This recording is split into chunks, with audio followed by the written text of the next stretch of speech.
I'm at the Burgerville in Washington, and they're doing something a little bit different today.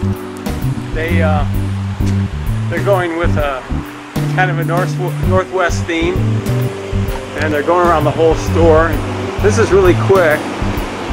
We've got the trees, and I got this one character here, the Northwest favorite, but he's the only character on all the windows.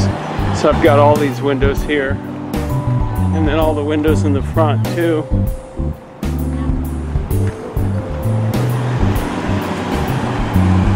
And then around here, I've got Mount Hood.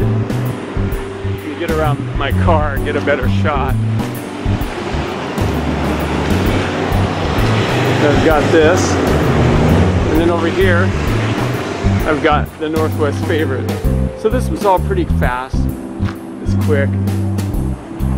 The characters are what takes time. Now these clouds, I'm finally getting better at clouds. And I have to thank Mural Joe for that. Mural Joe is incredible. If you haven't seen Mural Joe on YouTube, you have to check him out.